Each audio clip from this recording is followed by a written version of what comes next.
Hi gas, this is Bharat from east Godavari SSG drones. అయితే అండి మన వాళ్ళు స్ప్రేయింగ్ చేసేటప్పుడు ఈ జాయిస్టిక్ ఉంది కదండి, ఇది కరెక్ట్గా ఇలాగ ఫార్వర్డ్ ఇచ్చేటప్పుడు ఎలాగ అంటాం. కానీ ఇలా అన్నా కానీ డ్రోను కొంచెం స్లైట్లీ పక్కకి వెళ్తున్నట్టు అనిపిస్తుంది. దాన్ని మ్యాక్స్ టు మ్యాక్స్ ఏం చేస్తామండి, ఆర్సీ కాలిబ్రేషన్ చేసుకుంటాం.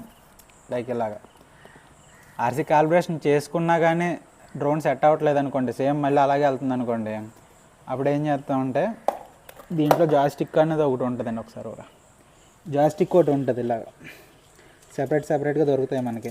ఈ జాయిస్టిక్ని ఇక్కడ 4 స్క్రూలు ఉంటాయండి, ఇలాగా చేంజ్ చేసుకోవచ్చు మనం ఈజీగా అన్నది ఇన్స్టాల్ చేసుకోవచ్చు. దీన్ని ఇంత సింపుల్ ఉన్న ప్రాసెస్ని ఇందాక మొన్న కస్టమర్ ఒకళ్ళు వచ్చారులేండి, వాళ్ళు ఏంటంటే నాది అలా పక్కకి వెళ్ళిపోతే రిమోట్ కొత్తగా కొన్నానండి మళ్ళీ అని చెప్పేసి అన్నారు. ఎక్కడ కొన్నారంటే ఇంకో ప్లేస్ చెప్పారు. అయితే ఇది కొత్తగా కొని అంత పని లేదండి, జస్ట్ జాయిస్టిక్స్ చేంజ్ చేసుకుంటే ఇది ఈచ్ వన్ 1300 ఎంత ఉంటుంది అంతే.